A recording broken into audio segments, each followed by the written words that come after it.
What was it that changed your mind from the traditional theory to the alternative theory? What was it? A build-up of evidence? Was it beginning to look at the evidence in a different way, or did you have a kind of a eureka moment?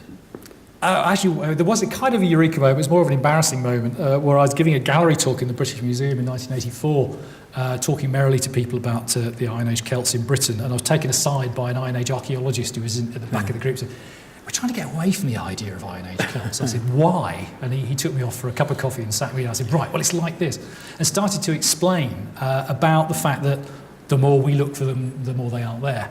And particularly, I think it was starting to appreciate the radically different picture we got of the Iron Age from all of these surveys which were being published of these farming landscapes which just did not look like what we had always expected of Iron Age Celts. These were different kinds of societies. And also I think from reading the classical texts and realising, just a minute, nobody ever talks about Celts in the Iron Age Isles. They do in Gaul. Why is that? What does that mean? Perhaps that was it. How did your academic colleagues react when you published your book on this alternative theory and challenging the traditional perspective? Well, I mean, actually, one of the reasons I did it, partly at the time I was unemployed and needed the money, which, nobody was an idiot. It's a material cause explanation. That's right. Nobody was a blockhead ever wrote except for money, as Sandridge also said. But partly, one of the reasons I did it was I got very cross with a lot of the Iron Age archaeologists who come up with what I thought was a very interesting and important, totally new understanding of our past. And in Britain, at least, it was only just getting started in Ireland at the time. But nobody was actually trying to tell anybody else about it. And I don't think this was because they were feeling chicken that they might get into trouble over it. It's simply that it was tending to be something of a myopia of prehistorians. And also, we academics are often pressurised not to spend too much time doing popularisation, get on with your research, which is terrible. And the other reason for doing it when I did it was that was the time of the devolution debates. So it was a very good time to raise these issues about what are the real natures of our identities in Britain with relation to Wales and Scotland particularly. Well, it'd be fair to say the traditional position is still the dominant position. Perhaps. Across the academic landscape. Yes. Within Iron Age archaeology, now there are very few people who still argue for the Celtic traditional position. I think among medievalists and among language specialists, it still probably is the default position. And one thing which is certainly worth fessing up to is that Iron Age archaeologists in continental Europe just don't get this because they have got Celts and Gauls there. For them, it's business as usual. They don't understand why people in Britain are kind of agonising about whether we've got Celts there or not. So this is something which is very much to do with the island archaeology community. Well, some aren't agonising at all. They see a torque and a sword, and there's a ring fort and a couple of burial sites. It's obvious that there are Celts here. Okay. How do you persuade them that there aren't? Well, the language of Irishness and Welsh and Scots Gaelic, they just look so similar, and they are obviously similar. Part of the same family tradition. They are. Surely the most reasonable explanation to draw from that is that they have a common font. They do have a common font. As I was saying at the end, the common font I think we should be looking at really is the Irish Sea and down to Biscay. That seems to be the universe of these peoples. That's there. It's like a small Mediterranean, and it does have a tremendous cultural richness of its own. In a way, you could argue it's almost bizarre that people should be looking across to Central Europe for origins where there's really very little trace of direct connections. There are a few indirect connections. The actual networking is going on around the Irish Sea to Brittany, Biscay and to northern Iberia. That's where the story really seems to be.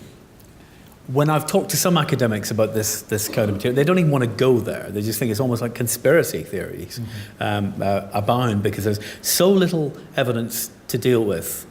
You can go in all kinds of directions and spend your entire career on a theory that turns out to be absolutely baseless 10 minutes before you die. Yes, it's that kind of exploration at times, isn't it? It's very vulnerable stuff.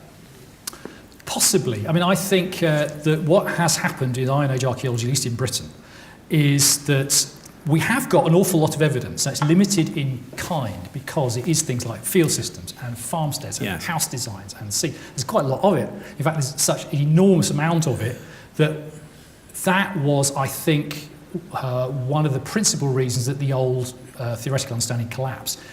People were having to try harder and harder and harder to force the evidence we got into the old straitjacket. And when they actually stood back and said, hey, look at this, it's all regionally different. And it does relate to the Bronze Age, not to the Continental Iron Age. Right. That is, that was the tipping point. That's why I mentioned earlier on the idea of a paradigm shift, a shift in perception and understanding of what this really means. And one of the reasons I certainly persuaded by it is it's not something that only applies to the Iron Age. It now means that our understanding of the Iron Age also, I believe, corresponds to our understanding of the Bronze Age, maybe the Neolithic. They were always regionally diverse. Also, for my own primary field of Roman studies, guess what's happened in Roman studies? You suddenly discovered the Roman Empire isn't all the same after all. It consists of very diverse regions. And if you look carefully, what you find is that these regions are coming through from the Iron Age. And that each of these regional societies is actually quite distinct and has its own trajectory. We can only understand them all by studying them individually, looking at their differences as well as their similarities. You're not telling us to throw out the word Roman, though, are you? Yeah, why not? Really? No, I'm not actually, although I have made myself popular by claiming the Roman army doesn't exist as well as a Roman military scholar, partly on the grounds that in fact the Romans had no term for the Roman army, but that's another talk. What would it take to convince you you're wrong? New evidence turns up all the time, doesn't it? New discoveries happen. In what way would I be wrong? You mean That there is an ethnic connection between the islanders and continental Celts. How would that be manifested? One of the areas where I'm fairly convinced there were such Celtic migrations in the Iron Age would be an area like the Po Valley of Italy, where you have got extensive flat cemeteries which have got exactly the same kind of artefacts in them, buried in exactly the same kind of way as the people, the ancient historians tell us these were the Boii coming through from what's now the Czech Republic. That is a smoking gun. I mean, there's no real reason to think anything other than there was a mass migration of continental Celts from Bohemia into the Po Valley in the 5th, 4th, 3rd centuries BC. I'd like something like that, I think, to be convinced about at least Celtic migrations into the Isles.